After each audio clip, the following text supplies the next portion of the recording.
আজকে আমরা বানাবো ঠাকুরবাড়ির রান্না লাউ পোস্ত।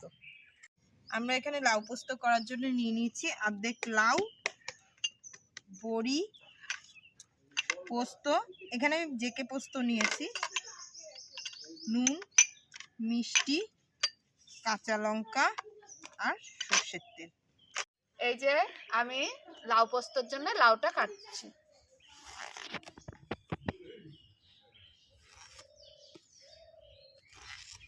লাউটা খোসা ছাড়িয়ে আগে একটু জলে ভিজিয়ে নিই।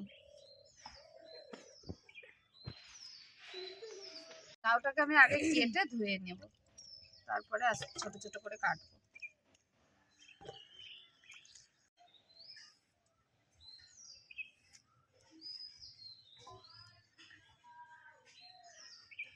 এই যে দেখুন, আলু ভাজার থেকে একটু মোটা।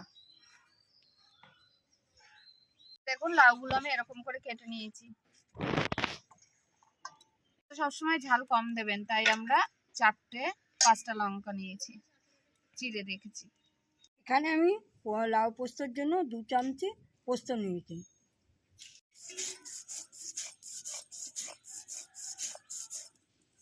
পোস্তটা তুলে নিলাম। ছোট ছোট 3 টুকরো আদা,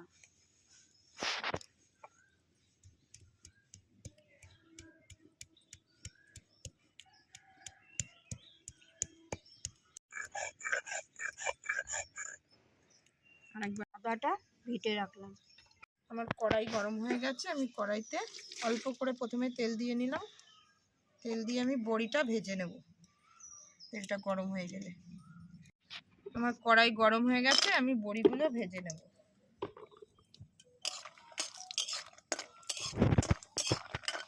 দেখুন আমার বড়িটা লাল করে ভাজা হয়ে গেছে। এবার আমি বড়িটা তুলে নেব।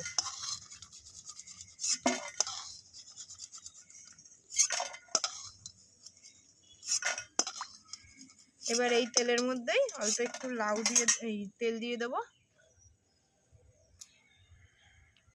এর মধ্যে 2টো শুকনো লঙ্কা ফোড়ন দিয়ে দিলাম, দিয়ে এবার লাউটা দিয়ে দেবো। দেখি আস্তে আস্তে বেশ।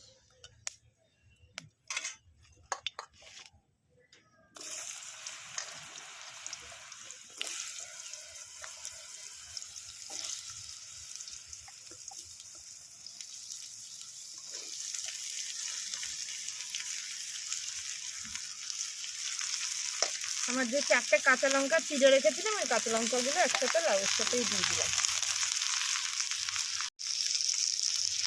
দিয়ে নুন দিয়ে দিলাম লাউয়ের মধ্যে। আমি বড় চামচির 1 চামচি মতো নুন দিয়েছি।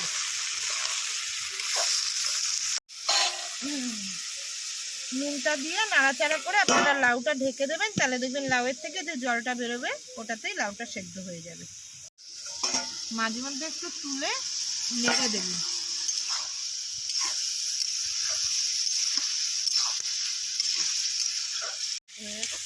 এই যে আমার লাউটা ভাত সেদ্ধ হয়ে এসছে, তখন আমি আদাটা দিলাম। এই যে অর্ধেকটা সেদ্ধ হয়েই এসছে লাউ, তখন আমি আদাটা দিয়ে দিলাম। এবার আমি আদাটা দিয়ে দিচ্ছি। আদাটা দিয়ে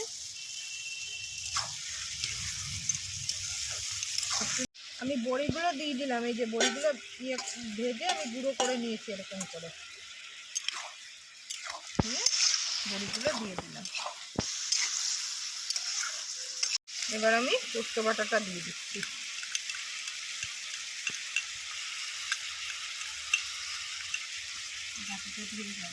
হ্যাঁ, পোস্তটা একটু কষিয়ে নিই, তারপরে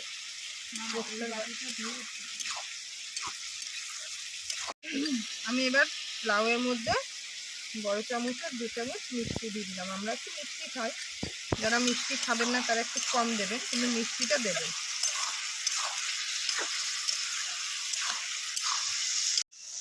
এই যে দেখুন আমার লাউ পোস্তয় জল শুকিয়ে গেছে, জলটা নেই।